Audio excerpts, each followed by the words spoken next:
please stand clear of the doors. Por favor, manténganse alejado de las puertas. To those guests who've just joined us, welcome. Our next stop is the Magic Kingdom.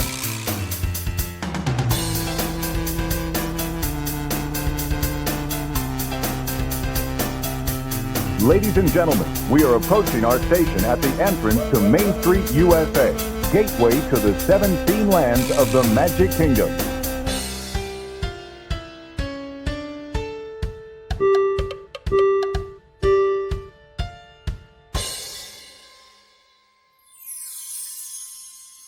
Welcome aboard the Monday Morning Monorail podcast. This is Justin Monorail, and this is episode number 216 of the Monday Morning Monorail podcast. Today is August the 26th, 2024, and ladies and gentlemen, it is Halloween Horror Nights week. Holy crap, I can't believe we finally made it. I need friends to get in here and celebrate this with me, so let's welcome in our co-host, the number one fan of Halloween Horror Nights. It's Landon the Doz Doane. Landon, welcome to the Monorail. How fired up are you about Halloween Horror Nights? I think you might be reading your notes out of order.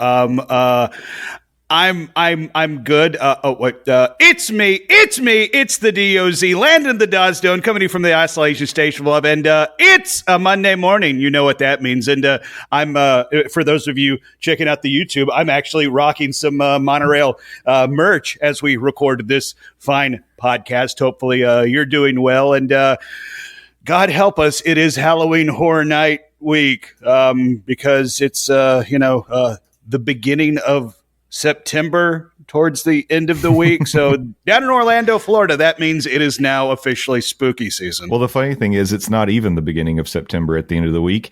It's the 30th and 31st of August. Who knows how calendars work? Honestly, since 2020, who knows how time works? You could tell me that April of 2020 is going to be at the end of this week and be like, yeah, that tracks. Mm-hmm. Yeah, it's believable. Yep. Well, we need somebody to get us on track and tell us how time works. So I'm going to welcome in the one and only Stephers, fresh off her Disneyland trip. It is Stephers. Stephers, welcome back to the Monorail. Hello, it's me. I'm back in the time zone. That is correct.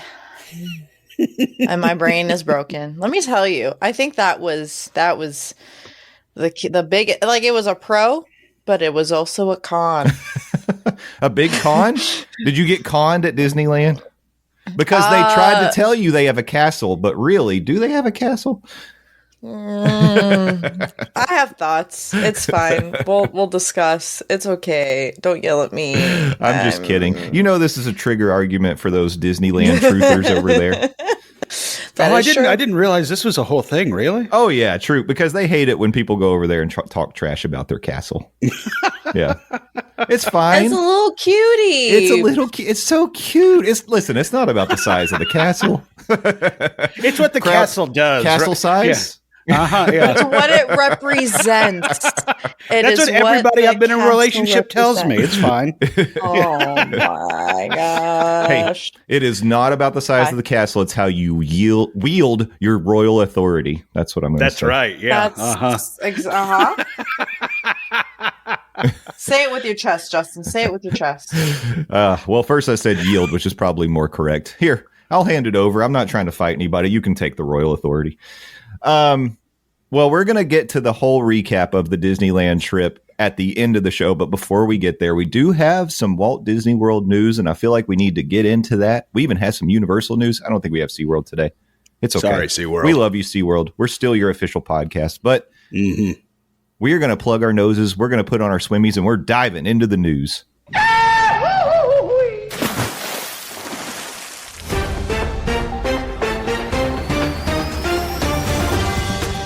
That's right, dreamers. We're back with news from around the Central Florida theme parks. And today, we're going to hit them quick because I really want to get to that Disneyland discussion. But we're starting with Walt Disney World because, hey, that's how this whole thing started. Really important news. And by the way, I know last week I teed up the Food and Wine Foodie Guide. We're going to get to that. Not today. We don't have time for that today. We'll get to that later.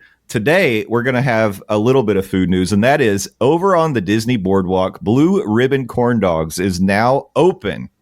And the picture that we have from this wdwmagic.com article is a fried pickle with a hot dog right up the middle of that pickle.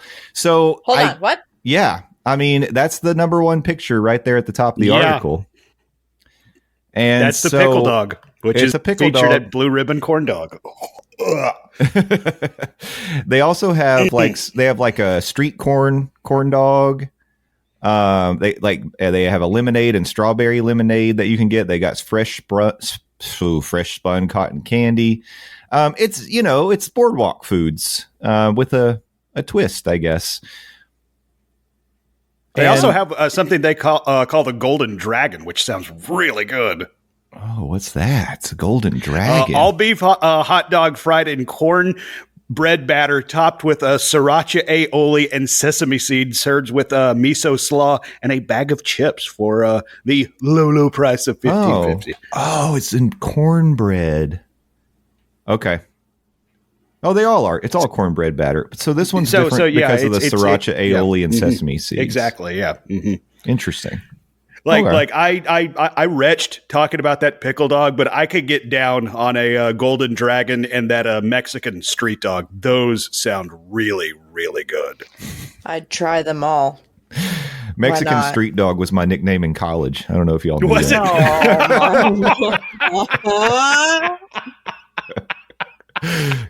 Coming from the mean streets of Seymour, Tennessee, right? That's right. 'Cause I'm spicy.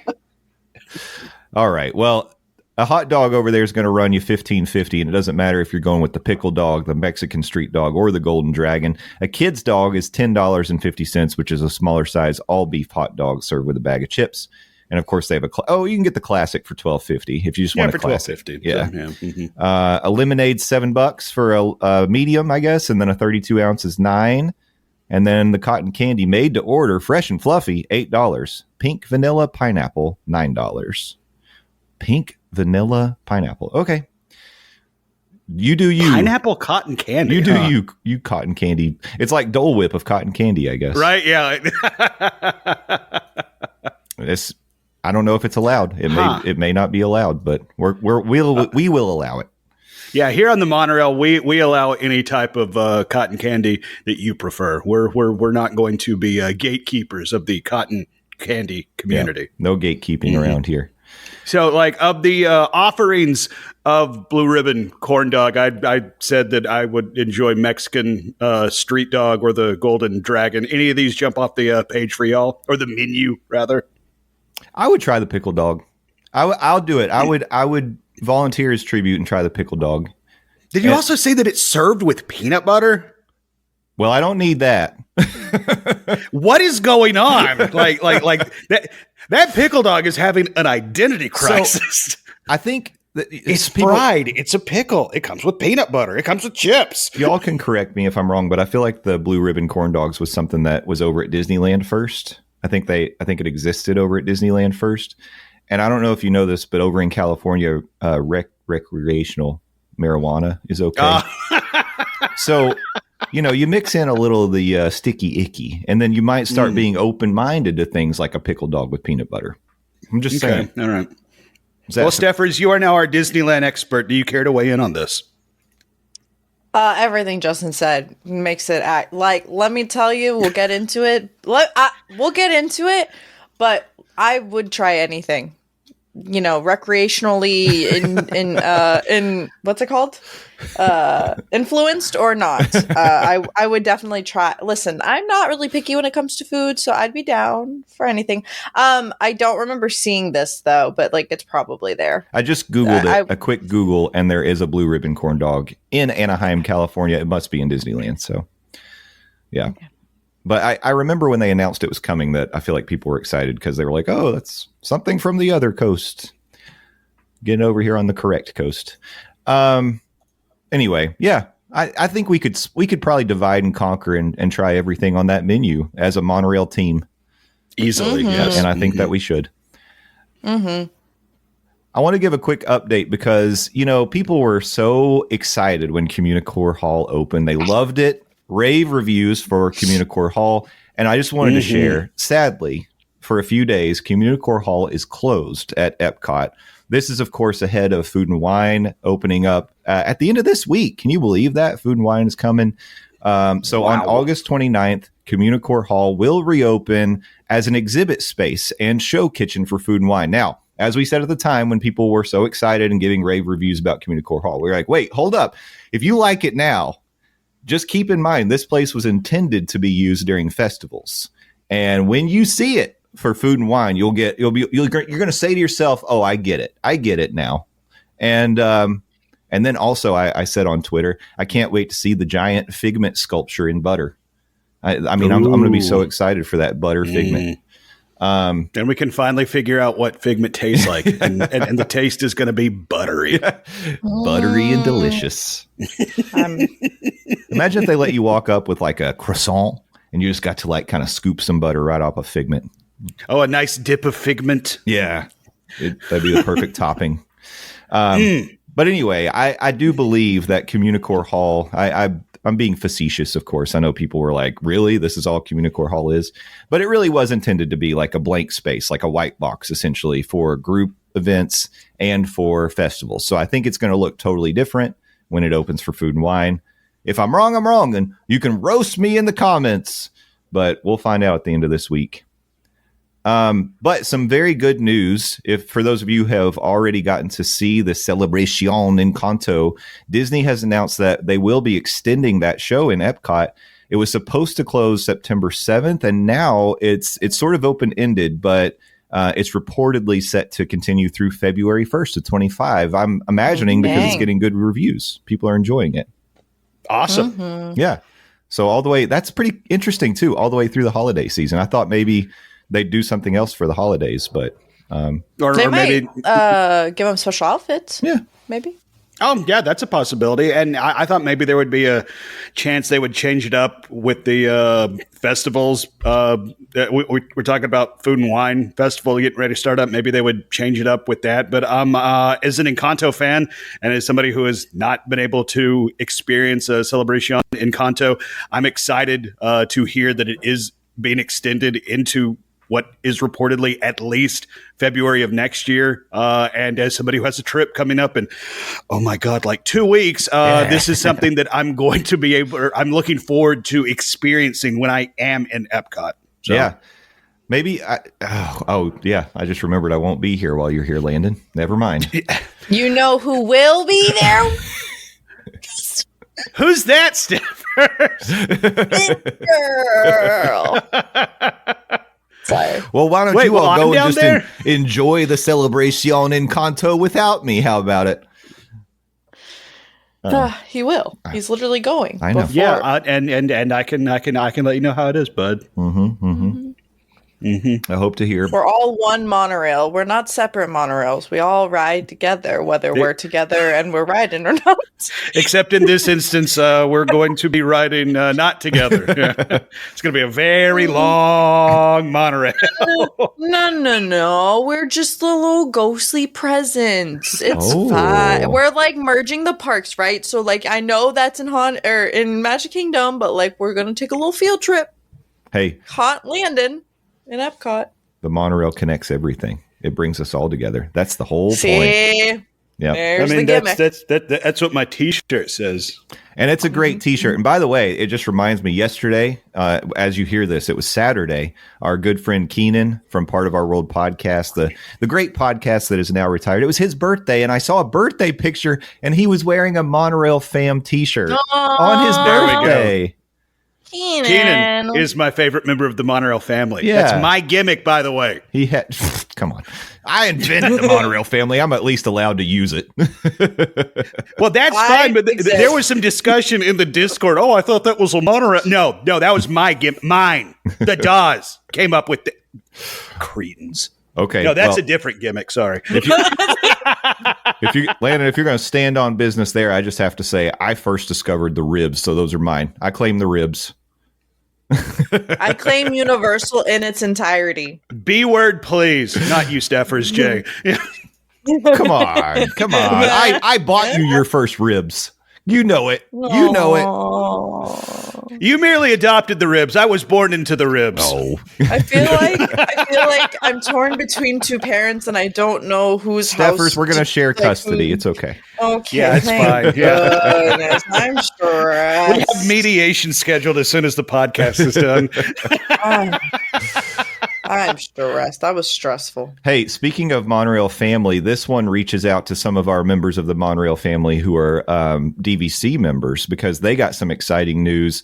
This past week, we got a look at some of the features of the Polynesian Villas, the new tower, the Island Tower, coming to Disney's Polynesian Villas and Bungalows, projected to open December 17th. They did say it would be in 24, so I guess they're sneaking it in right at the end of 24. Still counts. Yeah, it still counts. Some of the questions we had were, what are the dining opportunities going to look like? Are they going to have a lounge? What are some of the shared spaces, the resort spaces, the pool, play areas, that sort of thing going to look like? And that's what Disney gave us a look at this week. And I just got to tell you, I was tricked at first. I was fooled. I believed something I saw on the internet because Mutual, that I follow on Twitter, posted that they were very excited to sit at the open air rooftop bar at the Island Tower, and they shared a picture of the bar that Disney shared here with the Polynesian Island Tower, and I believed it. I thought it was true, and no, it's not at all. It's not a rooftop bar. It's down on the ground floor outside, but it does have a beautiful view of the castle. And I heard someone say this, so I'm ripping it off a little bit, but someone said it gives like Geyser Point vibes. Totally down for that. I love Geyser Point, but in this case, the open air bar will actually be looking at Cinderella Castle. So that's great. Okay. All right. I actually think that's a massive upgrade over Geyser Point. I know you're not the biggest Geyser Point fan. I remember. And that is true, but I'm talking just in general, like having that view over what Geyser Point has, which is just looking out over water. It's water. Yeah. The electrical water pageant goes by at night. It's kind of cool. Okay, that is cool, but guess what? You can look at water a lot of places. You can't look at Cinderella Castle most places. That's true. And one of the cool things about the outdoor seating as well, and by the way, we're talking all about this new Wailulu Bar and Grill, which is going to have these like little booths that are sort of nestled into a water feature. So there's like a nice running water feature behind all these booths that'll give a nice ambiance to the area. I love the theming. I don't know if people have been thrilled about the Island Tower theming. I think it looks great. To me, it looks like a modern, sleek take on like the Polynesian theming, and I like it. I think it's really cool. Is that not what it's supposed to be? I think it is, but people think it's like bland or something. But, honey, what? Yeah. I'm sorry. Also, I think it looks cool. Yeah, it does. It does. We're getting some love for Moana because, of course, they've incorporated some Moana theming into the Polynesian, and there will be. It's about time. Moana really doesn't have any representation in the parks. That's true. Yeah, I'm staying silent during this conversation. But there's going to be Disney. Have you thought about doing more with this IP? I know you really haven't gone heavy with the IPs, but this Moana girl, there might be something there. There might be. They should Disney, really cash in. I know you listen to this podcast. You thinking about it? Well, they're going to be using Moana for a whimsical new splash area that will feature life-size sculptures of Moana and her iconic canoe in the Moana's Village play area. That actually looks really cool. I mean, like, I know we're talking mad-ish right now, but that looks really cool. So I called it Village. I would go to that splash pad. I meant to say Moana's Voyage splash pad. I knew what you meant. It does look cool. It does look cool, but it at least in this artist rendition, it takes up a lot of real estate in that splash area. Yeah. Oh, yeah. It is huge, but I think the kids will be able to climb up there on it. So that'll be fun. Mm-hmm. That will be cool. Yeah. So the tower will have a cove pool, a brand new 0 entry pool offering, and even more opportunities to relax. And finally, they shared a picture of this terrace garden, which I think is going to be somewhere up on like the 5th or 6th floor of the tower, where members and guests staying at the Island Tower will enjoy exclusive access to there's 4 of them, terrace gardens. Each garden will feature vibrant artwork, lush foliage. The spelling of foliage always surprises me. It gets me every time. Foliage. Yeah, foliage.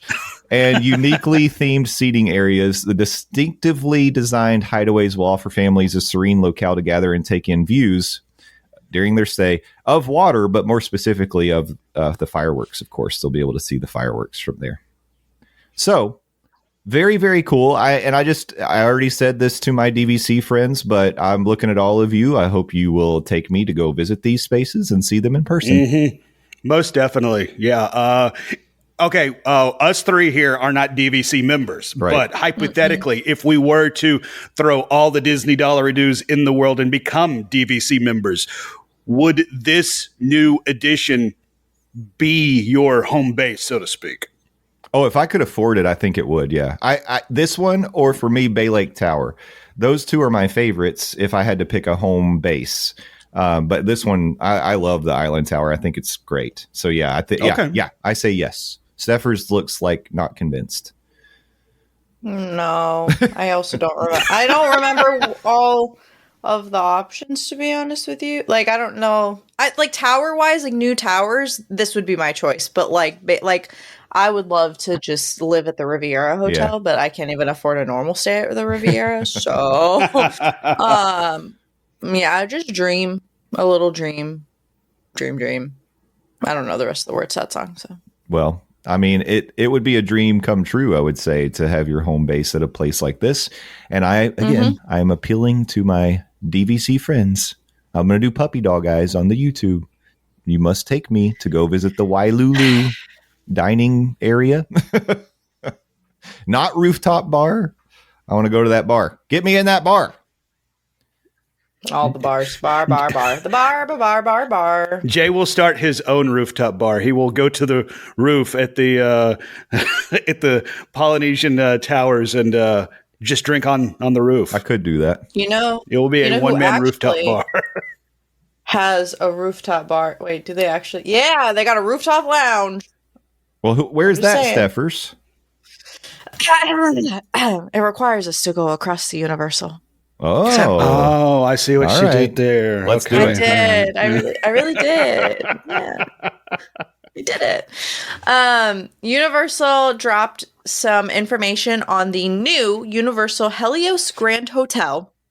And with this news, they provided news about the hotel, obviously, but they also, I want to touch on this, they also re-categorized the hotels, and it caused a little bit of confusion with people because of how they re-categorized. Is it in this article? If not, I have to look it up. I don't think it is.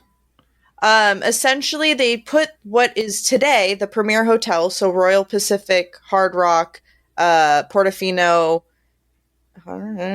and Sapphire. They made them into this new tier.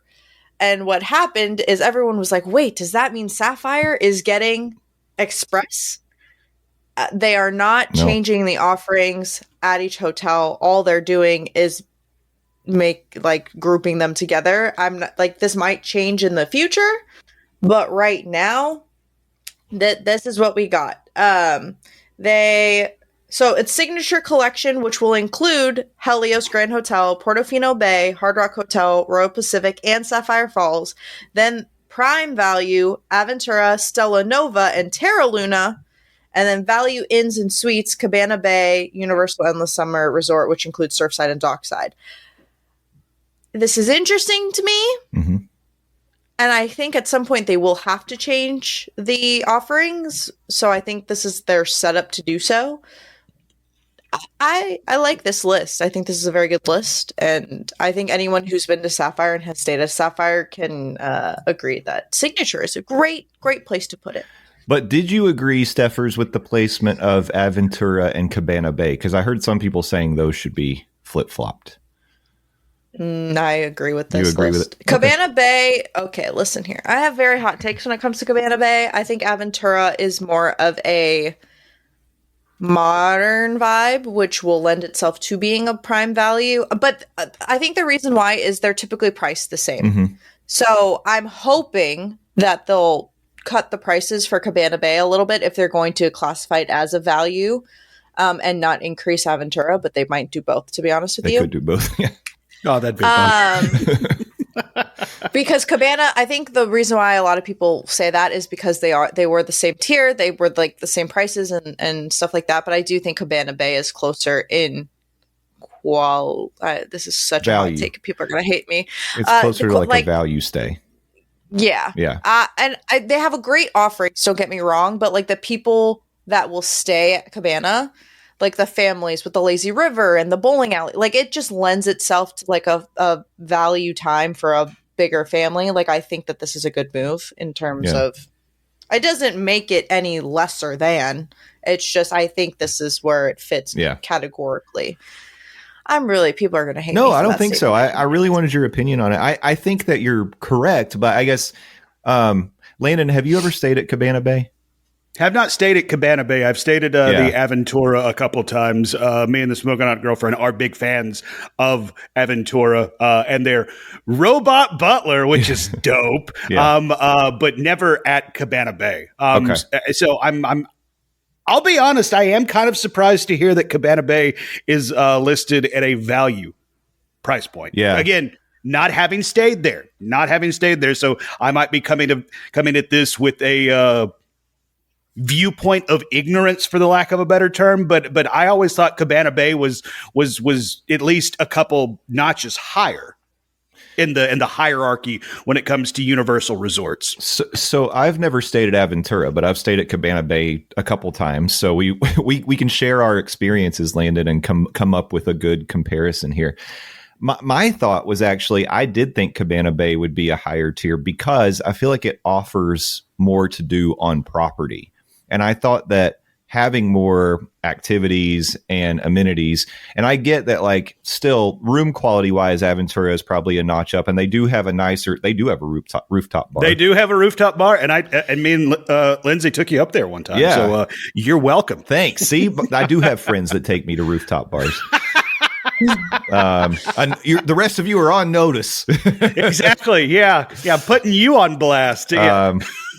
Tom and Michelle, I'm just kidding. I know I give Tom such a hard time, and he's like, "We've literally tried to take you there."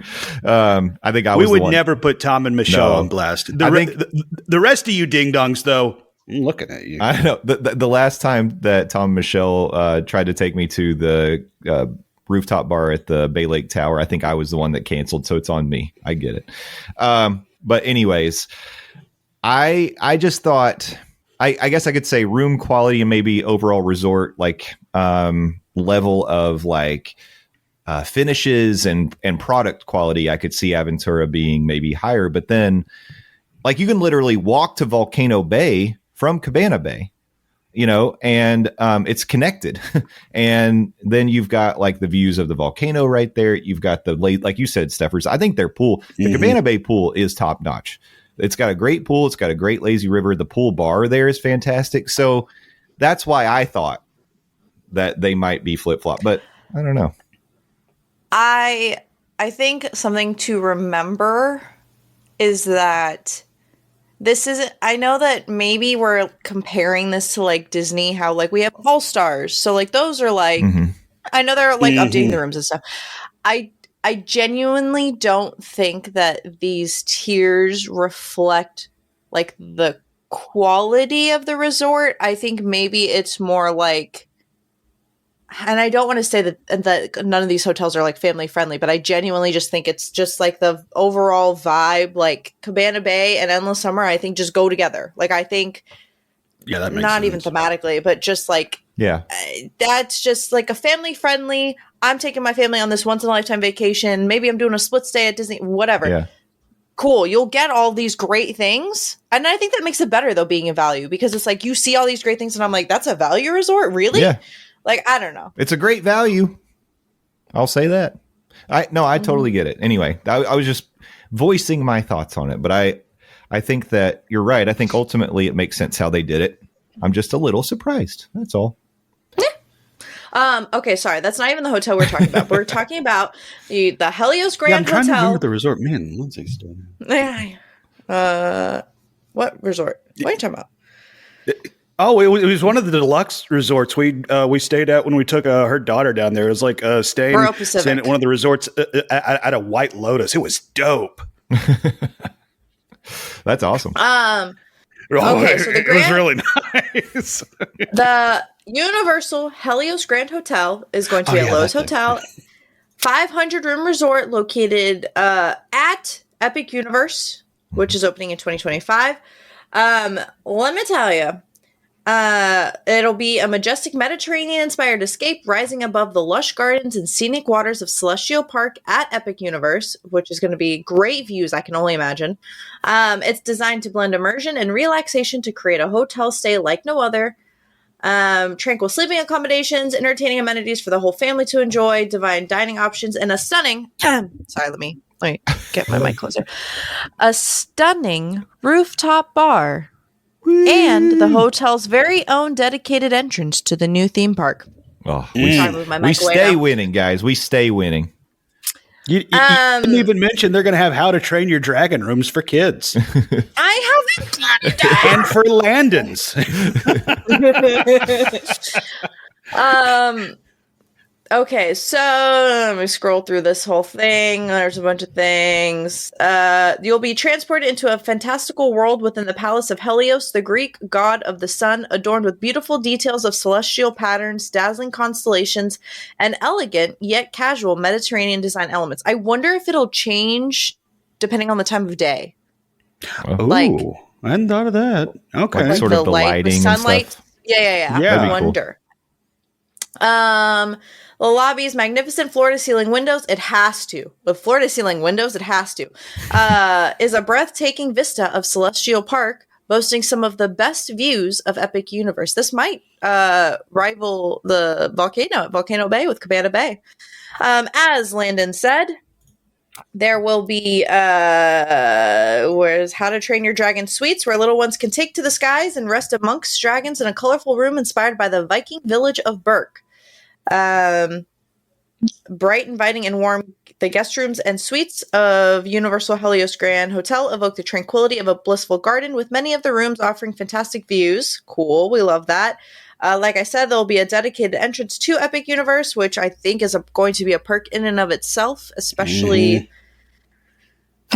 Listen, this is going to be an interesting opening. That's all I got to say about that. Yeah, it is. And I think it's amazing. Like that's of course one of the biggest perks that you could ever have at a resort hotel, being seamlessly connected to a theme park. Like you literally feel like you're staying in the theme park when you stay there.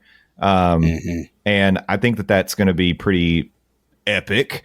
But I was going to say, like, it's so funny to me because I think Universal in a lot of ways, especially I'm going to say since like COVID, when I get surveys from Universal, one of the things that they always ask, they do sort of a comparison like between Disney and Universal. And one of the things they ask is which one offers a more seamless stay. And I always say Universal for sure, because there's much more complications with a Disney resort stay than there are with Universal. It feels like it flows much easier. So, but this one is like, you don't get more seamless than being connected to the theme park. My question, I think, and I don't think it'll answer it here in this article, is currently what happens if you're like a local and you're going to Epic Universe, is where my thought just went. So everyone has background. If you're trying to go to Volcano Bay, you park at City Walk and you take a bus to get to Volcano Bay. What is going to happen with Epic Universe? Are they going to have parking structures on site or off-site somewhere? Or are they going to try to pack? There's no way they're going to try to pack everybody in the current situation. But like, what is it going to be like a separate parking structure where like you'll have to take a shuttle? Is it a separate parking structure where there's this seamless kind of just flow into the park, like a City Walk situation where you park there and you kind of go in? I think that's something I haven't paid attention to in terms of where people go to get into the park if you're not staying at this hotel. And I can't answer this definitively, but I will say I've seen a lot of pictures from Bio Reconstruct on Twitter And one of the things that I've seen in the Garages? pictures, there's not a parking garage, but there's a big parking lot. Interesting. Yeah. Okay. Yeah. So you can park there. And I asked the question too, in a joking way, like, say I wanted to just go to the Grand Helios to go to the rooftop bar. Can I pull up to the security booth and just be like, hey, I'm going to the bar? And are they going to say you can't park here? So, and I made the joke, are they going to make me park the TTC? But the question actually is, would they send me to just park at the parking lot for Epic, and then I'd have to walk through Epic to get to the... Probably. If I had to guess, probably if you're not staying at the resort, because I think that's part of the immersive, seamless experience for resort guests is like, oh, you're not competing. I mean, but maybe not. Maybe... I guess as time goes on, it'll be easier flow of traffic, but you would have to imagine they'll be pretty strict with the parking there, because it'd be so easy to be like, yeah, I'm just going to the bar or restaurant or wherever, and you walk right into the park. So yeah, and it. Correct me if I'm wrong. Isn't Epic going to be kind of far away from the footprint that Universal already has with Studios, City Walk, and Islands of Adventure? It's across the interstate.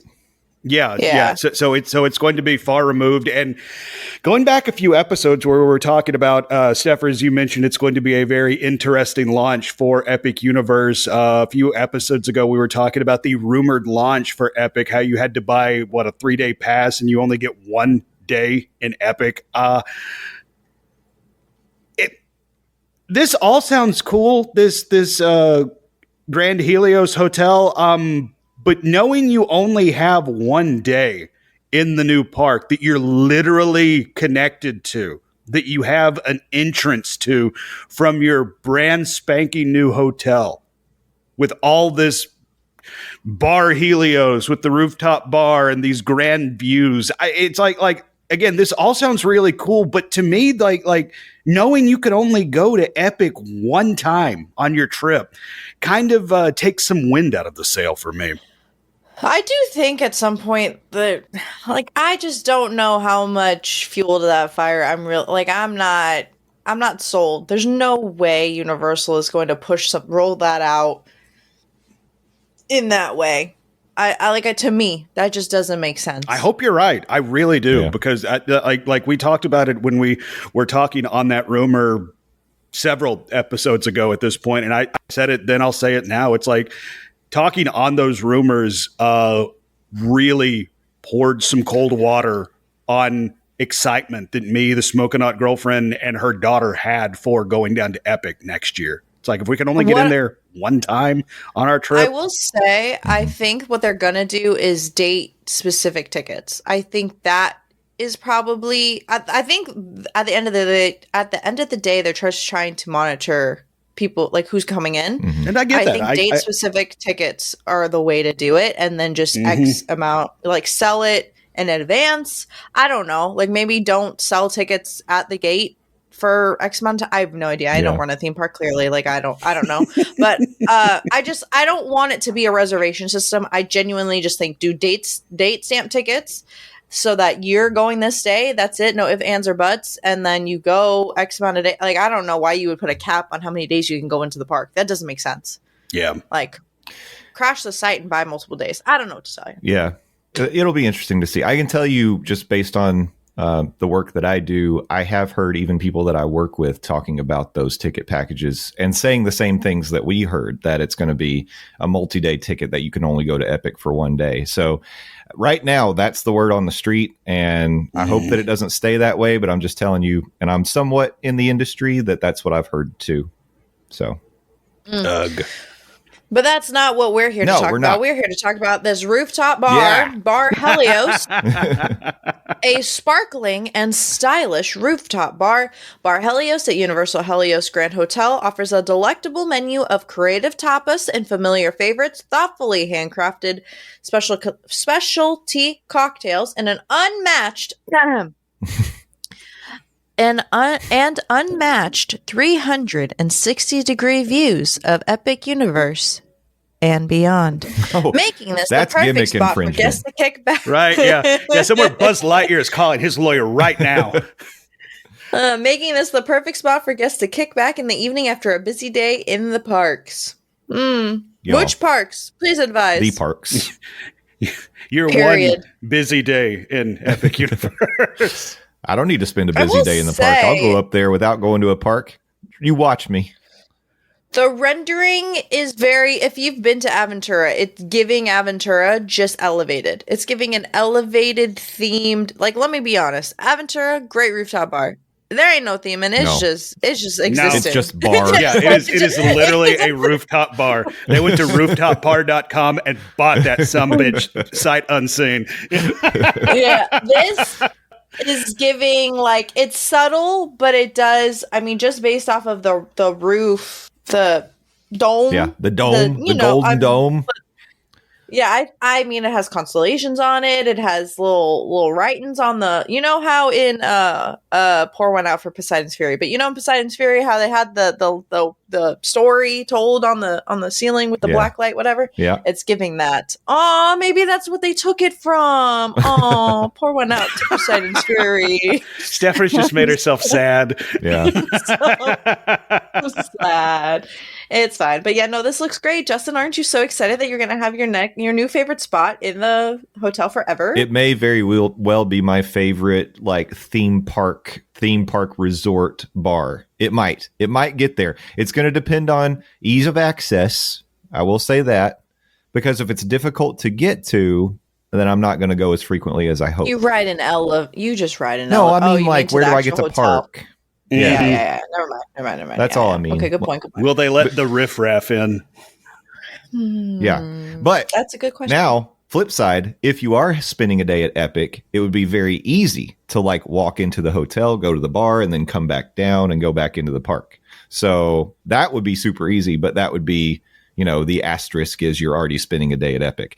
I need bars where I don't have to have that asterisk, and then I can go easy.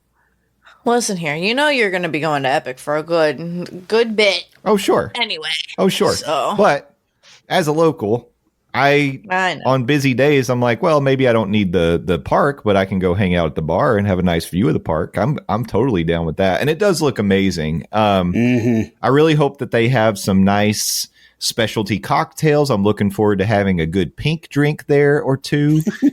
That's how I roll, Stephers. Don't act confused. I'm a pink. No. I'm judging you internally, just with my face. Ouch. I just always end up with a pink drink. That's what happens. There's gonna be a celestial drink of your choice that's gonna have pink glitter. It's gonna sparkle sure. and it'll be pink. There will 100%. be glitter there in the drinks. It will make your doo-doo twinkle. I love. Also, I love tapas. Small plates. I enjoy tapas. Mm-hmm. So that's great. Something that I think is also going to not combat, but like go hand in hand with is the resort style pool. So there's going to be a 0 entry pool, complete with underwater speakers, which is my favorite thing at Hard Rock. Poolside cabanas available for rent, a hot tub, poolside movies, recreational activities, and more. So let me tell you, I'm pretty sure there's going to be a poolside bar. There is. And Lotus Lagoon. Let me tell you, Named after my those mom. nachos Yes. better be fire. Every Universal hotel I've ever stayed at, we've gone to the pool, we've had the nachos. I've never had one bad plate of nachos. This is going to be the Stephers test. Okay. Is going to this pool and trying the not even the quality of the room, nothing else, just the poolside nachos. Well, Stephers, It's would really you say gonna that go these great. nachos better be epic? They better be epically delicious. yeah. Okay, all right. I mean, I love the fact that they named this bar after the Lotus. That's very cool. Oh, they did. Yeah, I scrolled down. But, she should consider suing them for copyright infringement, and they'll have to change it to the Stardust Lagoon. True. You know what? Honestly, we'll settle out of court as long as we can stay down there and get upwards of 2 days in Epic Universal, are you listening? There are 3 restaurants slash quick snack areas. Flora Taverna, a full service restaurant offering breakfast, lunch, and dinner, and lobby bar with a light and airy atmosphere featuring an open style kitchen with live cooking. Ooh, I love that. Mediterranean comfort foods, pizza ovens, and al fresco seating overlooking the beautiful scenery of Celestial Park. Aurora Market, a contemporary coffee shop and market offering freshly roasted coffees, delightful grab-and-go food items, and enticing snack and dessert options from morning to night. That sounds very similar to, I can't think of what it's called at Hard Rock, but there's that cute little something like that. That little shop with the ice cream and the coffee. Sounds great. Also, the thing they have in the lobby at the Aventura as well. So lots of these places have like a grab and go market. But again, we've got copyright infringement with Aurora there. I was just going to say, Aurora, I'll have my mom's lawyer call your lawyer, and we can get in a class action lawsuit, and maybe we can negotiate it to upwards of 3 days at Epic Universe. And then the Lotus Lagoon, you get the cocktails, you get the burgers, you get the salads, sandwiches, and more. Did you just say salads? Salads. Salads. Listen here, I don't want to hear it. All right, that's fine. And then you'll also be able you'll get early access to the park up to 1 hour before the park opens with valid theme park admission. And complimentary shuttle bus transportation to the theme parks and Universal City Walk, resort-wide charging privileges, complimentary merchandise delivery, and more. You know what they should really consider now that they've got this third park that's going to be separate from the main City Walk and Studios and Islands? Could I suggest another form of transportation? Perhaps a Universal monorail? Come on, Universal. You can do it. There's no copyrights on monorails. I mean, clearly not. We've already sold our soul to SeaWorld, so. That is true. We did. I mean, and that would be perfect because now, like, people, when we brought in the Universal talk, people were like, wait a minute, I thought this was a Disney podcast. Hey, put in a monorail Universal and we can hush all the critics. Yeah. Install a multi-million-dollar form of transportation so we can hush our critics. Yeah, do it for us. Listen, they're already doing the Bright Line. What's another lull? Yeah. Just sprinkle it in. It doesn't even have to go as far as Miami. It just has to go from Universal to Universal. Yeah. Through the hotel. Brightline's It's just not a done fancy yet. Universal or monorail. Universal. And we know we love the MCO monorail. And look, number one, there's always room for more monorails. We're not picky, y'all. We're not picky. Imagine if the monorail stopped at Volcano Bay, too. How wonderful would that be? Through the volcano. Oh, there we go. Yeah. Now we're talking. Yep. This is a good plan. Anything is possible if you just believe. Yep. Oh, wait, no. Hold on. Never mind. That'd be too much, maybe. But no, I don't think everybody would like that. But I was thinking the ET bikes instead of a monorail. It would be the ET bikes. Okay, now that's just funny. Ridiculous, Stephers. That's ridiculous. That's where you draw the line at ridiculous? Yes. I'm done. That is where I draw the line. I quit. Well, that's exciting. It looks great. I mean, we knew that this hotel was going to be beautiful. And people complain. They're complaining about everything. Like they complained about the island tower kind of being bland. And I've heard people say the rooms look nice, but the general spaces at Grand Helios look a little generic. No, they look great. They look beautiful. They look gorgeous. I can't wait to be there. You hear me, Universal? I'm heaping the praises on you. Get me in that rooftop bar. Media. We need media pass access, and we will give our great review of the rooftop bar, but also like the park. Like, let us into the park too. Like, don't just let us into that park. Let us do all of it. Subtle, y'all. Very subtle.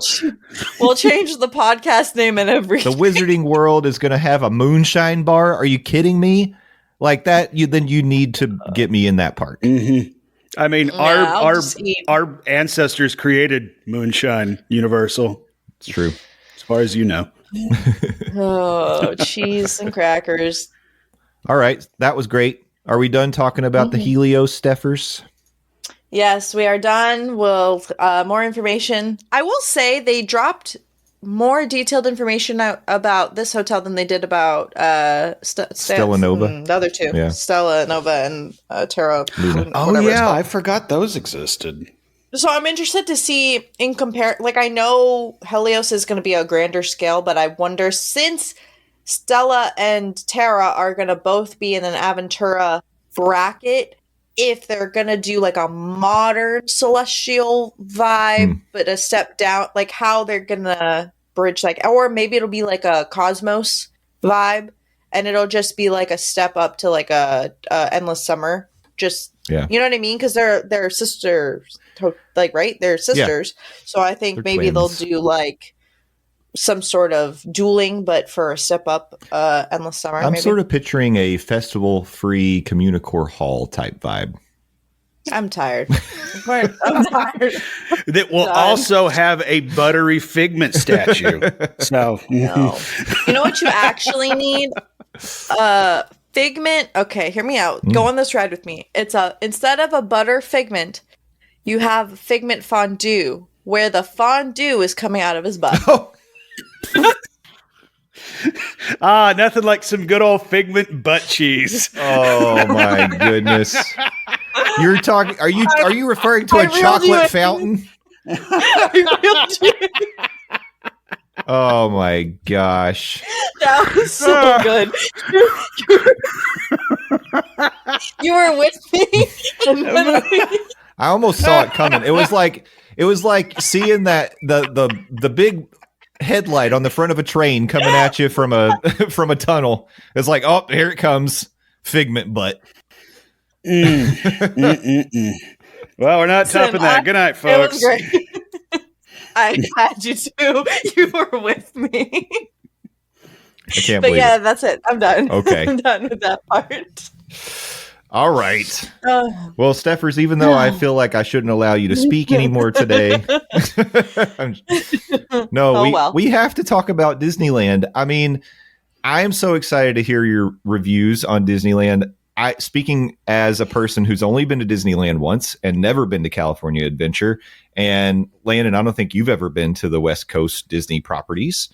I've been one time, but much like you, never California Adventures. Okay. I was a little Landon. Oh, so. Okay. I don't think I knew you went to Disneyland, Landon. I feel like I should have known this. Yeah, what the hey, man? I thought we were friends. Yeah. Well, I wasn't maybe as small as you were when you went. I would have been 19 or 20 years old, but that was a long time ago, my friends. And we've lived several lives since then. Yeah. So, Stephers, was this your first ever trip to Disneyland?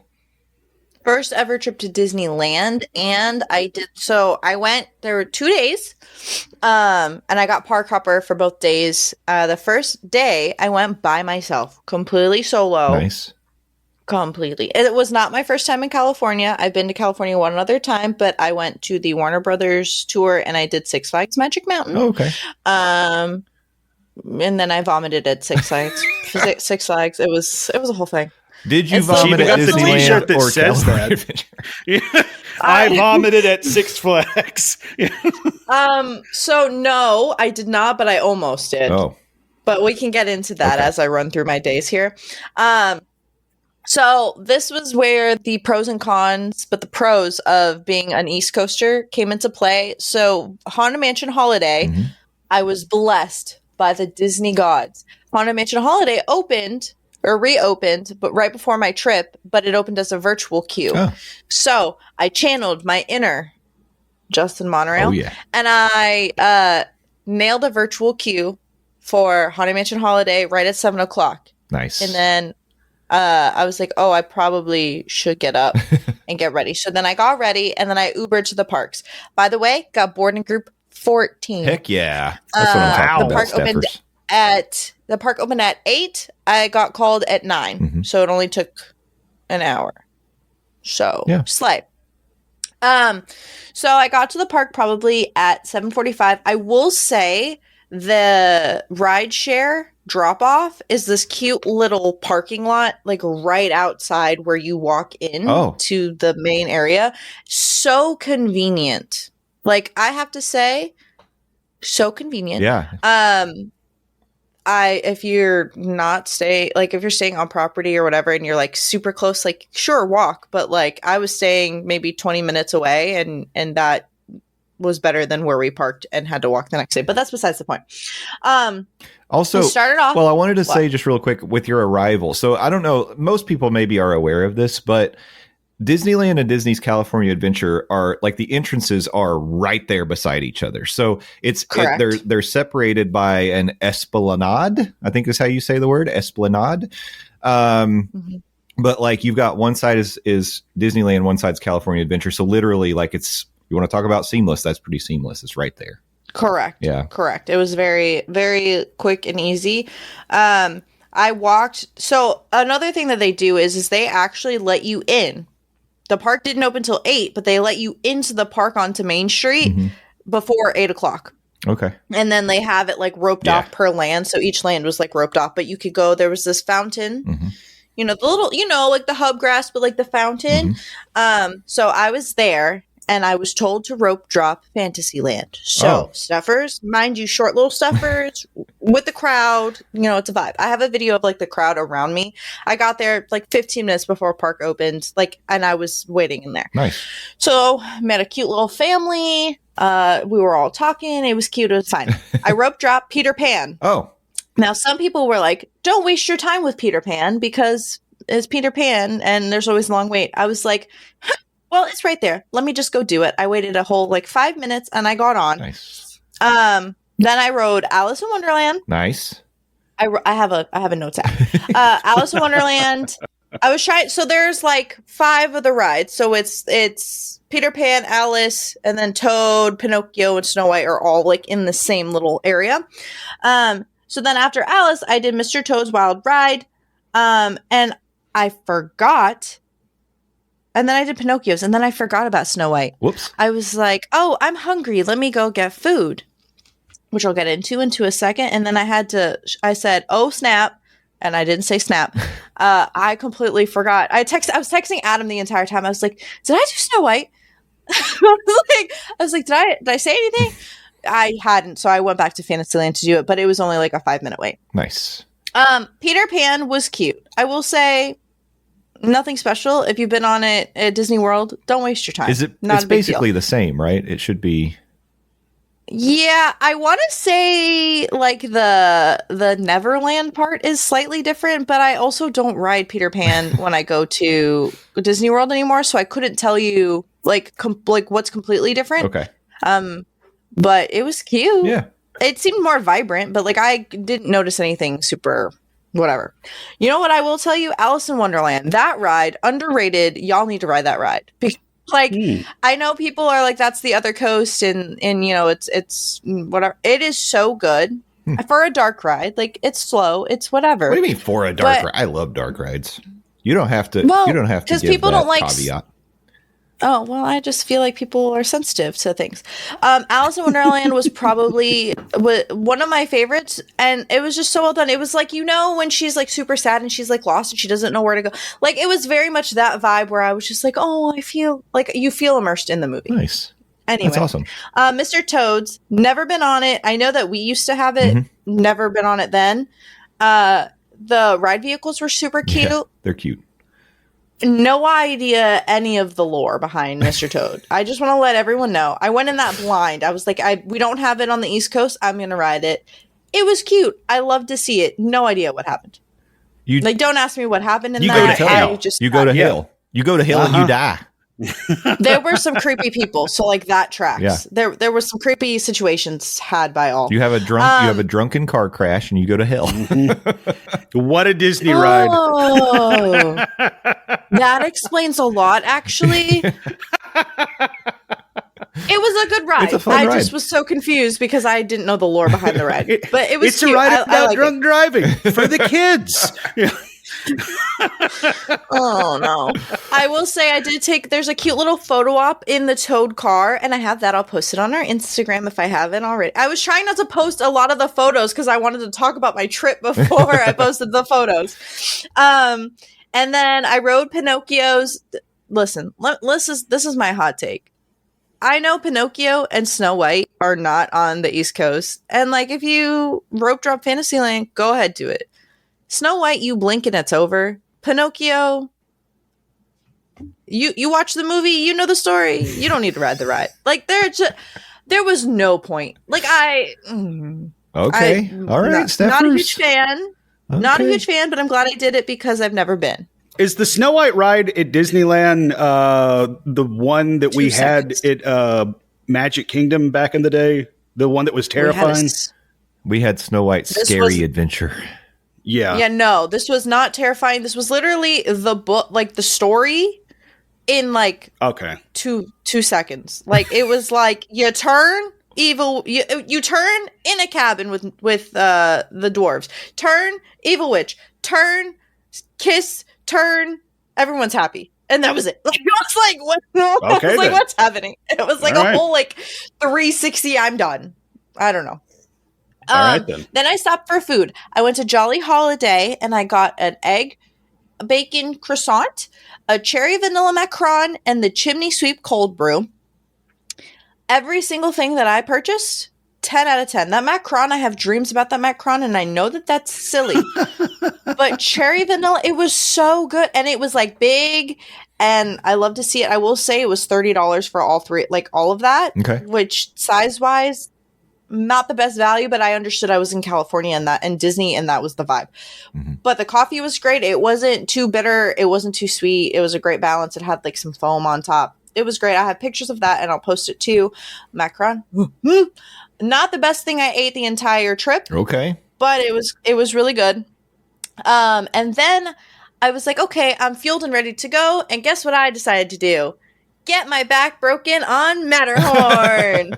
I feel like I encouraged that. I was like, you got to go to the Matterhorn. You have to. You have to. See, I had to, because we don't have that. And I was like, I never understood.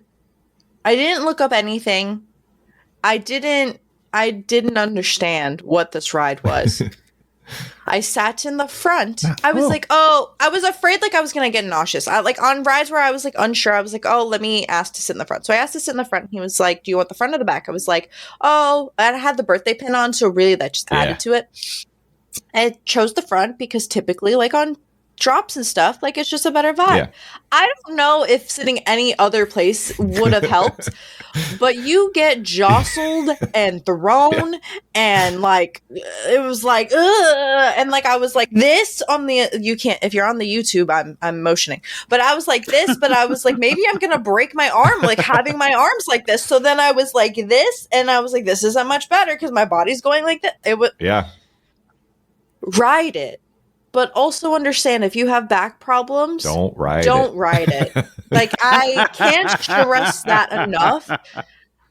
Like it's not even like a chiropractor adjustment. It is just it is like a wooden roller coaster that like has no track. Like it was giving Speedway, what's it called? The Speedway. Where you're trying to steer the car, but like clearly you can't steer, so you're Yeah. That's exactly what that ride was. Just more aggressive. Yeah, that's what you always hear. Matterhorn's going to kick your butt. Yeah. Then I rode It's a Small World. Listen, y'all have beef with It's a Small World. The only beef I had was that the queue was outside. Yeah. That was my beef. But other than that, 10 out of 10 ride. I loved that the characters were in it. Yeah. And I took pictures of all the characters. I also took pictures of like really weird... Listen, and I'm not trying to offend any culture, but I will post these photos. I will post these photos. Great. This is a terrifying thing. Like you shouldn't have that floating in the air for children to see. Is this the episode where we really get canceled for sure? Yep. And it 100%. Was Stephers that did it to us. No, it's It was a creepy, like it was like they tried to make a doll, like a figure, but they didn't finish it. It was something out of the nightmare fuel. Correct. But you always hear that Small World's better, so overall. Oh, it was so good. So good. Then I did Roger Rabbit. Don't ask me what the full name is because I don't even know. Roger Rabbit, Who Framed? Who Framed Roger Rabbit? I didn't know if the ride was called that, to be honest with you. I will tell you, I did not go into Galaxy's Edge at all this day. I was told, don't even worry about it. Yeah, it's exactly the same. Yeah. I did not do Mickey and Minnie's Runaway Railway, and I didn't do like the tiny stuff. Well, see, that's a surprise because at least the queue, like people talk about, like the queue is worth seeing for Runaway Railway. Well, I missed out. That's okay. Sorry, but also not sorry. I thought you would have decided that was something worth doing. That's all. So the queue is different, but the attraction's the same? I think so. Okay. I also didn't go into Tomorrowland at all. I did not do their Buzz Lightyear. the Space Mountain wasn't open, so there was no point for me to go there. Okay, well, there was no point. Then I don't blame you. No. I had Genie Plus or like whatever multi-pass. Multi-pass.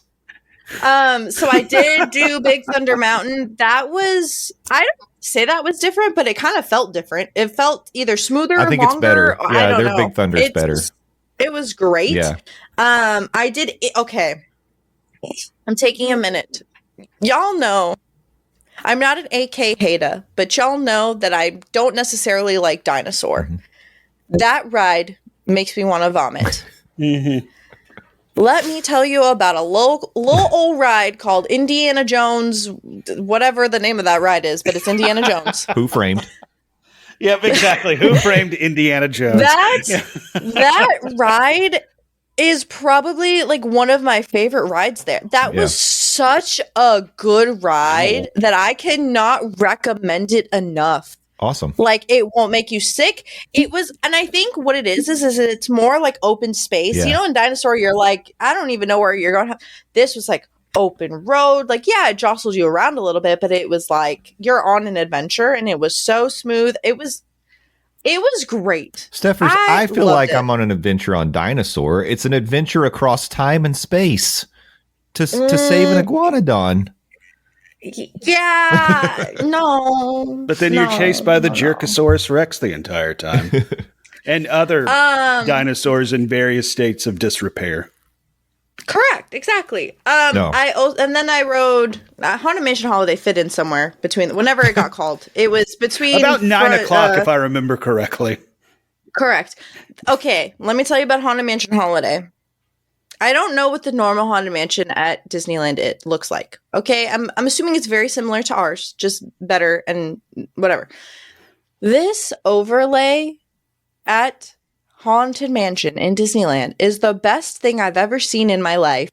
And I cried. Oh. I was like, this is so beautiful. Like, okay, listen, this might be so, maybe it was because it was my first time. I don't even care. I was in awe. I loved it. I don't even, like, I'm not a huge Halloween person. Like, it's not my favorite. Like, I'm a Christmas versus Halloween girl. Nightmare Before Christmas is cute, but, like, also not a huge, like, I don't go crazy about it or whatever. Clearly somebody didn't shop at Hot Topic back in the day. I did. Hold on, don't get it twisted. I did. But this was so great and like just made me so happy. You know, I don't know if y'all know. Justin maybe knows, but like he lives in Florida, so maybe not. But like when fall hits and you like it's the cold air and like it's just the atmosphere of fall, like it just felt so great. It was such a great ride. Like if you do one thing, do that. Like I don't even care. Just do that. And Indiana Jones. That's but awesome. that's besides. I think that someday I would love to see that overlay someday. The thing that I think is so amazing about that, it's not just they throw up some decorations and put a couple little characters. Like there's moving animatronics in that ride. And that's impressive to me. Like how they can convert the ride is amazing. I want to see it someday. Yeah, same. It was so great. I will come back with you and just and cry. It was so great. We can cry together, Stephers. Listen, I don't cry about a lot of rides, but I freaking sobbed at that ride. Anyway, then that concluded my time at Disneyland. That was all I did. I didn't eat anything else. I didn't drink anything else. I moved on to Disney California Adventure. So, one question: do you feel like the multi-pass was a good value for that day? Did it help you get more stuff done? It didn't necessarily. So this is my thing is I don't think I needed it that day, only because when I went to go book something, the wait was only like 5-10 minutes. I literally booked stuff just to use it. So I would, just to use it. And the only thing, so Big Thunder was the one thing that I mainly wanted. Like I was doing a return time, but it went down. So I got 3 redeem at these select attraction things. Wow. So I did that, but I didn't even have to. Well, yeah, it went down 3 times. It went down every time, like 3 when I returned time. Oh, jeez. So dang. Big Thunder was struggling. Listen, that and Rise, I was watching it. Rise was also down. More like Big Struggle Mountain, am I right? I'm like, Don't at grin least and at smile, no. Disneyland, it wasn't worth it for me. Like I didn't really need, especially with me being one person. yeah. It wasn't that big of a deal. Like it was fine. It made it quicker for, I guess, the things I used it for, but I didn't necessarily need it because the lanes merge at some point anyway. Okay. Fair enough. Okay, then we go to Disney California Adventure. Please note that this whole first day was ride focused because I was going the next day with my friends and I didn't want to like force them to do 10,000 things with me. Oh my God, what did I do here? I did literally everything. Y'all would be so proud of me. I did not do the Grizzly River run. I did overheat at like 1:00 in the afternoon. All right, here's another beef I have. Y'all talk about no shade at Animal Kingdom. You know what doesn't have shade? Yeah, we don't talk about that. Pixar Pier. Pixar Pier, like the park doesn't have shade. Like I mean, I found spots obviously, but like I just felt like I was getting beat on by this. It's like when you're in World Showcase at Epcot. Like it was not. I reached a point where I was like, if I don't sit down in the shade, I put my fan on and drink some water, like I wouldn't make the rest of the day. Oof. But it's a dry heat. No, it's not dry heat. It was humidish shnikes.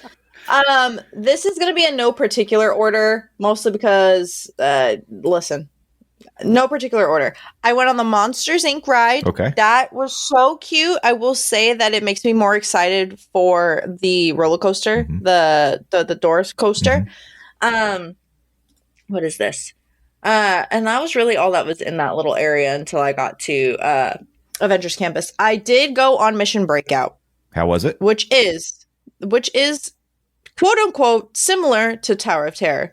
Y'all are a bunch of Duker liars. That is nowhere near.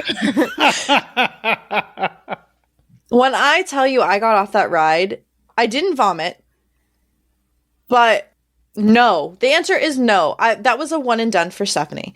And I'm using my government name. It's not Steph. It's Stephanie. One and done. I talked to a tour guide later that day because I went to the Grand Californian after.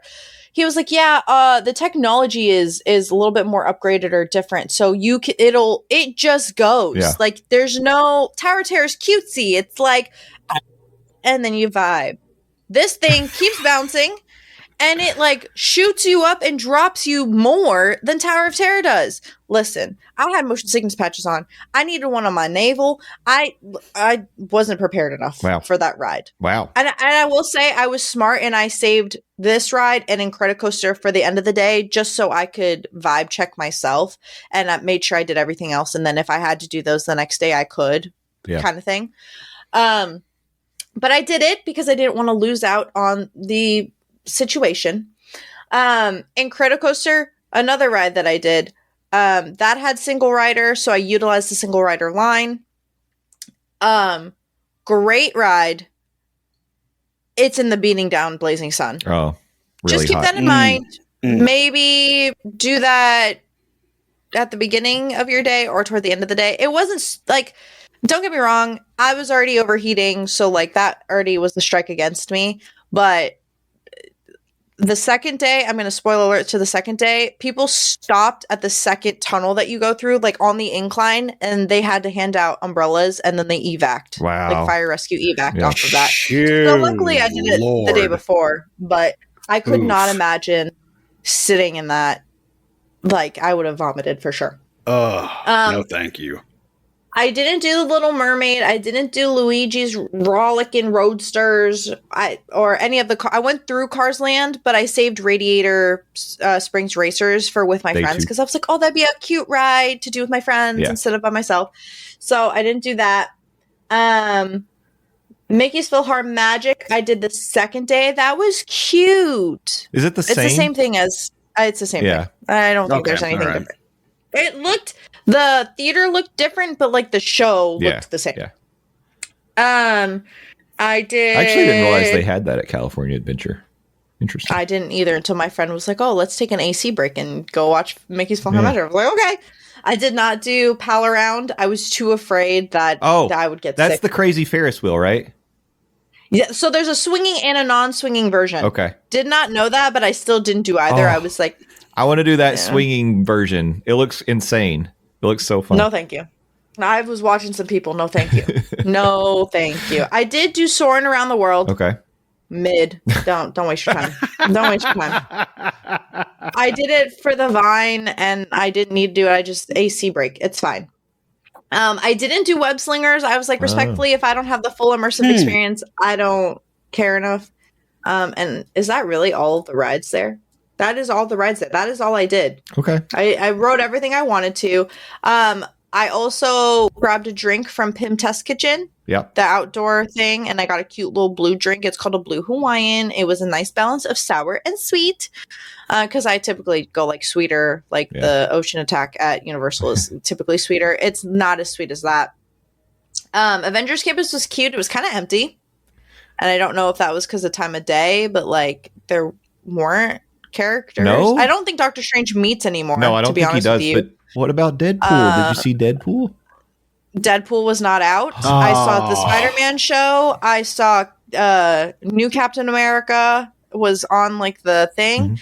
I did not see.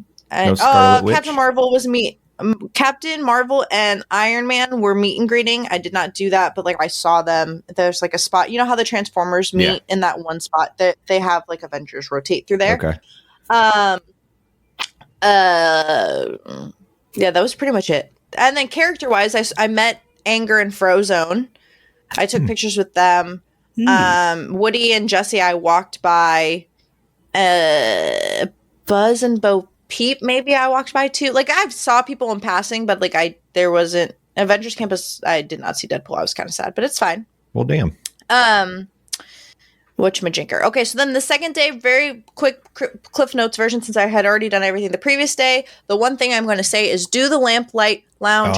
Do the Lamplight Lounge. That's right. Brunch? Whatever. Lounge. It's too many L's in my brain. Do the brunch. Do the brunch. Y'all recommended the brunch. Do the brunch. Mimosa Flight, Chef's Kiss. That brunch burger. Oh. I didn't order it for myself. My friends ordered it, and I took a couple bites of his burger. That was I don't know if it was the alcohol. I don't know if it was any other factors in this. It was so good. And then the French toast was also delicious. I don't regret ordering the French toast, but Chef's Kiss, like so good. And the service was great. Loved it. I did Carthay Circle Lounge lunch the day before. The bartender Adrian, shout out to Adrian, made me a custom like mint chocolate like Bailey's drink. Oh, wow. That was really Nice. good. Not on the menu. And then I tried their little pasta, and that was good too. The churros are better on the West Coast. Course. I can confirm that. I got one for free from the cart man. For your birthday? Don't know the cart man's name. Yeah, for my birthday. He was like, happy birthday. Like, don't worry about it. I was like, thank you. And then I tried the churro toffee square. I wasn't sure what I was expecting. It was like a thin square that was like cinnamon sugar deep, like whatever. It was really good. What else did I eat? I feel like that was all the things I ate. We did not get Dole Whip because we were too full after we got churros, and I didn't drag them to eat it. Oh, we went to Oga's at like 10 a.m. There's this pastrami. It was like a bounty meal thing, and it was a pastrami with like a cream cheese. You make the face. It was so good. No, I'm just making a face because Oga's has food. Yeah, there's was eating like an options appetizer. there. What the what? It was an appetizer.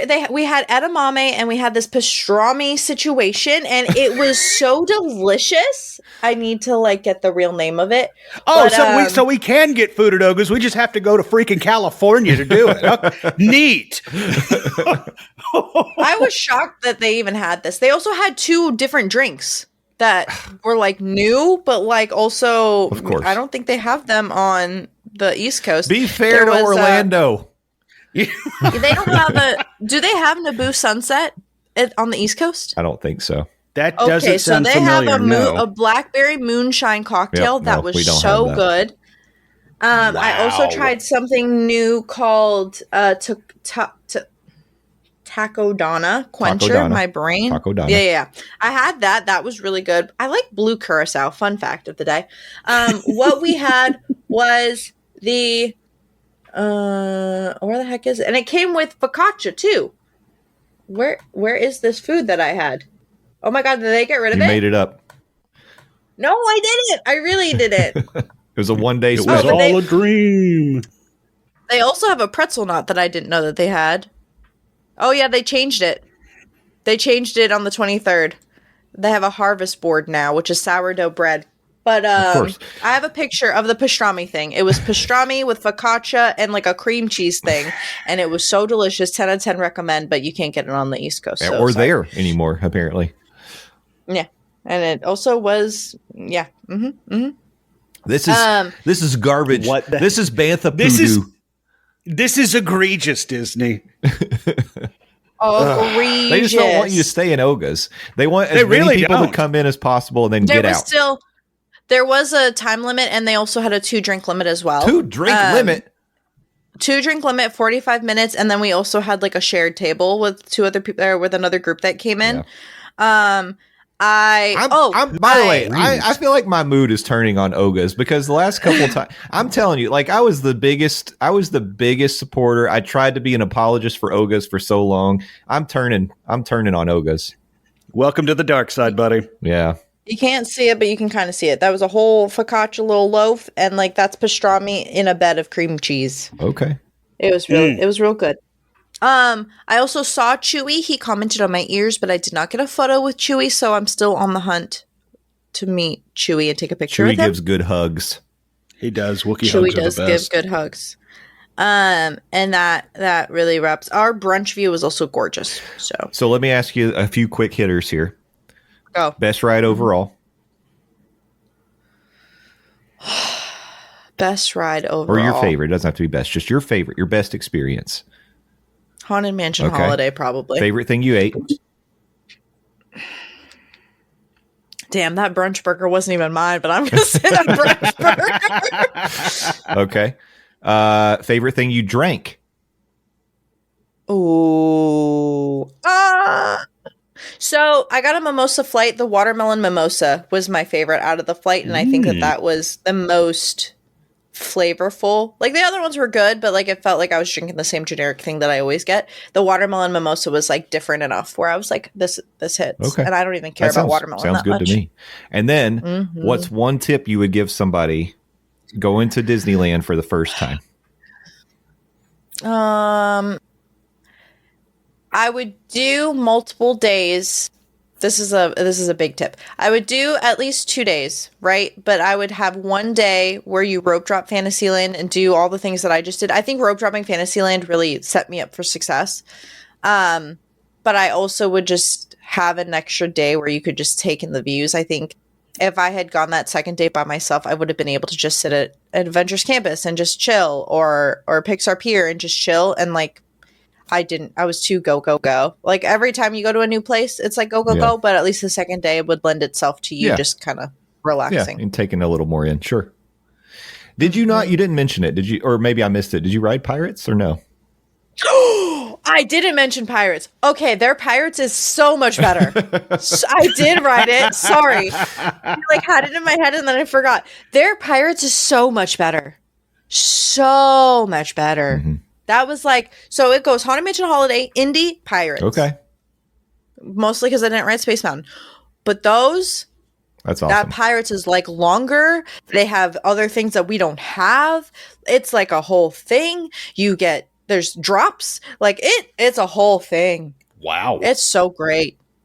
And you get to cruise by Blue Bayou without having to eat any of their terrible food. I didn't know you did that.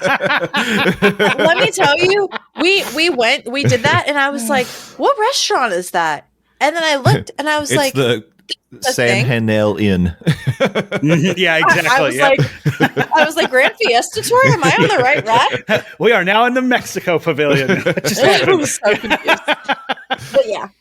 All of that was really great. That's awesome. Wow, I'm so glad that you reminded me about Pirates. That was like the one thing I don't remember if I texted you guys, but like I got off that ride and I was like, that was so much better than the one in Orlando. Yeah. It was so That's great. what people say. Oh, I also, if you're on the YouTube, I have my favorite photo from my trip. You're all doing like a a Spider-Man web slinger type action.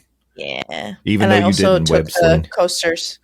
I also took the 3 coasters from Lamplight Lounge. Nice. Well, Stephers, that's Very awesome. cool. It sounds like it was an amazing trip. And I'm really glad you got to do that. Mm-hmm. Yeah, thanks for bringing back Glad you that had report. fun. I would want to do Oogie Boogie Bash. I think, like, Not So Scary, I'm sure is great. But, like, I think I would rather do Oogie Boogie Bash. And one day I will. Someday, that's the goal. I want to go over there so I can do the Haunted Mansion Holiday, Oogie Boogie Bash, all that stuff. So good. Yeah. So, and I will say, I am talking about how hot it was. Everyone I know was saying it's a hotter summer than it was, but like in the shade, it was fantastic. It was just in the sun where like I was like, I need to take a break. Yeah. You had one of those fans you wear around your neck, or did you have like a? No, I have like a little portable fan that like can fold, so you can put it on a table and it'll blow on you, or it's like a hold fan, Nice. And it has 3 speeds, and it was definitely worth it. Usually, I'm like, oh yeah, you don't need that, but I definitely. Thought I got the use out of it. I used it both days. Yeah. Nice. Well, that was great. That was a great report. And I got this Stephers. shirt. And I love that shirt. Go check out. We're on the YouTube. Stephers is showing her very cool shirt that she got at Disneyland. Yeah, it was $40 versus an $80-something Spirit jersey that I don't really need. Yeah. And this is like lighter weight. It's not heavy. It's just a long sleeve. That's cozy. Yeah. You get more use out of stuff like that in California as well because it gets chilly at nights anyway.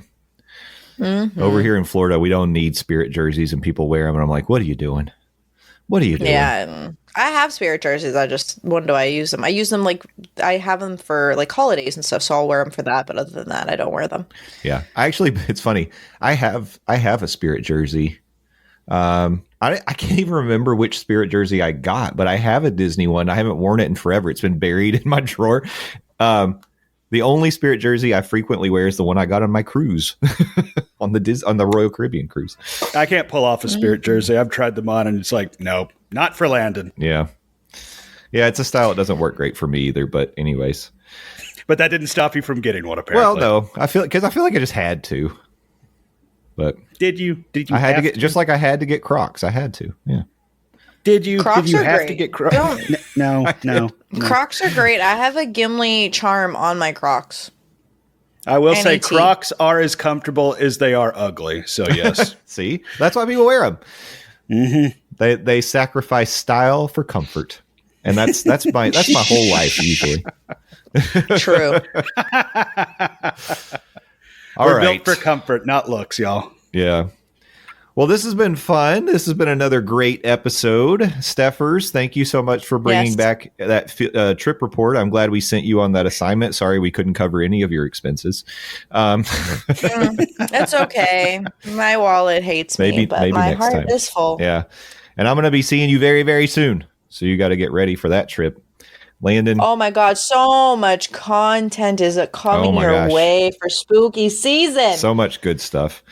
Landon's going to be going to he's going to be representing us at Not So Scary in a couple of weeks. So that's going to be great. Yep. We're going to a very scary and quite terrifying Insidious time. Oh, yeah. With a new experience that will forever change us and our Halloween Horror Nights experience. How are we going to do it like the normal people do? I don't know. It really is going to ruin us in probably more ways than one. Yeah, y'all have fun with that, with Mickey's Scary AF Halloween party. I'm going to go to Mickey's Not So Scary Halloween party. Yeah. Okay. Enjoy all take the one treats. For the team. You'll get like a bag full of the treats. That's one thing I've never done. It's like I think this is going to be like my third Not So Scary. It's like I've never done the trick or treating aspect when I'm there. It's like I can get candy at home. I'm an adult. But if you want to, you could like fill up a bag, like a backpack full of candy. So I'm an adult and I like candy. But I mean, I do too. I'm a fat kid. I like candy still, but at the same time, it's like I'm already paying a lot to be in this after-hour event. I wanted to experience stuff I can't, at the CVS here in Knoxville, Tennessee, in the candy aisle. Yeah. You know, That's they fair. go to Costco or Sam's Club and they just buy the yeah, big bags. You know that's all they do, dude. Sponsored by Mars Chocolate. That's right. Or Hershey or whoever. They always have those M&Ms on their like inflatable little get your treats here.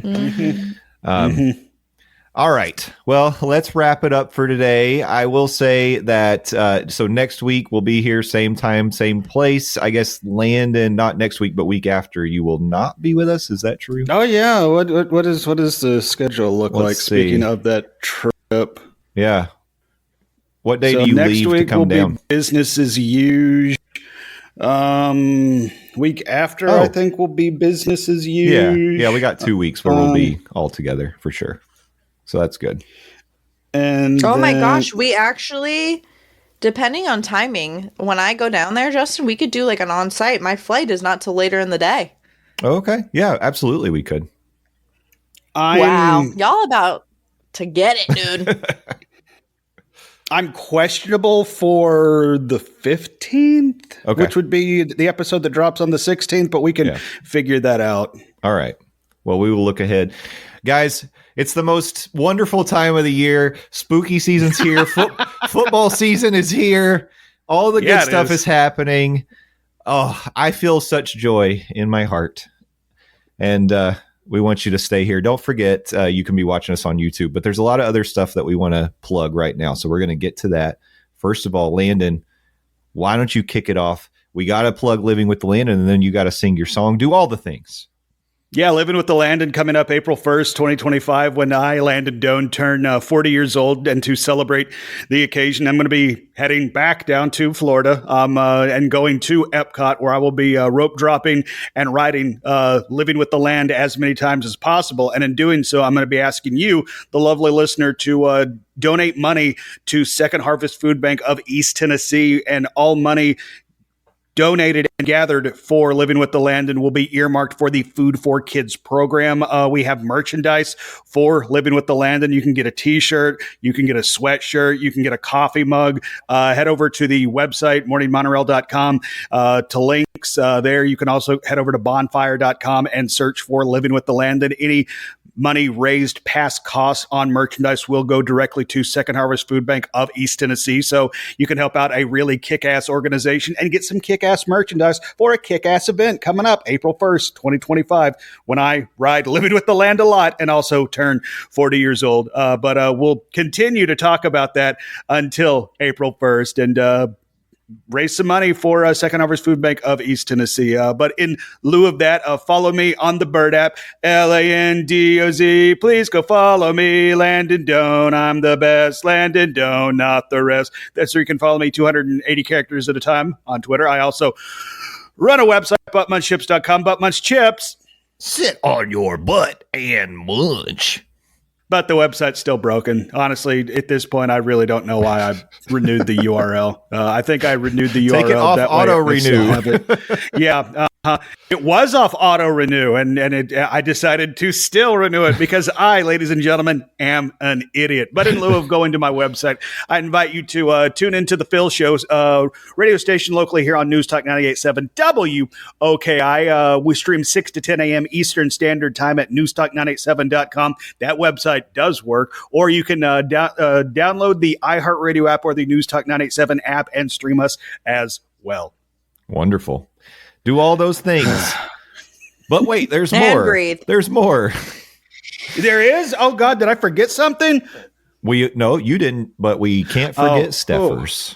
Oh, yeah. Can't forget Stephers. Stephers. What do you mean? I talk so much this show. So much. Adventures with Stephers on Instagram and TikTok, and Sippin' and Bitchin' on Instagram and TikTok. New episode of Sippin' and Bitchin' coming to you on Wednesday, the 28th, if that's what the date is. I don't actually know, but whatever Wednesday Yeah, is, right. that's when It it's is coming the out. 28th. Good job. So- Nailed it. You nailed it. Slay. That's Part 1 of 10,000 probably, but, you know, here we are. How many books have New you read book this year, Stephers? 52. 53. Wow. Dang. I think that's more books than I've read my entire life. Uh-huh. Yeah, well, there's always one. You know, there's just always one But in the that's friend group. true. I've read a lot of comic books, and those are technically books. So Oh, that's true. yeah. Yep. I don't think They're think book I've, staffers. Don't throw shade at me. I don't think I've read. I'm not throwing shade. I just squinted at you. I don't think I've read that many comic books in my life, to be honest. I just, I'm just not a reader. But I get it. Reading's for nerds. But I like going to theme parks and I like talking about them. And that's why we are here. And if you want to continue to be part of this whole thing, you can follow us all over the social media at Morning Monorail, including our TikTok, which did we break 100 followers yet? We're getting there. We're getting very close. We're very, very close. Yeah. We're building up all the time. Stephers is adding some of her Disneyland content onto the TikTok now. I've been trying to pull some stuff from the live show, and the editor in Riverside keeps failing me, but I'm going to keep trying because I've got a really good Goblin Ding Dong clip that I'm going to be posting to the TikTok. And if you don't know what I'm talking about, I'm glad you're finally coming around to Goblin Ding Dongs, Jay. I actually have come full circle on it now because the fact that like the AI notes thing after the show was over really leaned into the Goblin Ding Dong, and I think that's really funny. Yeah, so at Morning Monorail, all over the place. We have a website, morningmonorail.com, which gives you links to our merch shop. If you want a hashtag Save the Muppets t-shirt, you can get it. We have Morning Monorail fam t-shirts that you can get there. Join our Facebook group, Monday Morning Monorail fam on Facebook. And also we have a Discord where you can chat with us all the time, all day, 24/7, 365. We do all the stuff and we have a great time. We love you and thank you so much for joining us. You're the best fans in the podcasting biz and we couldn't do it without you. But don't forget who makes the magic in the parks. That's the team members. That's the cast members. That's the whatever they call them at SeaWorld. I forget again. But you should thank those people. Thank a team member. Ambassador? Thank the ambassadors. Thank a cast member. Right. Be excellent to each other and party on, dudes. We'll see you next time. Bye-bye. Okay, bye-bye.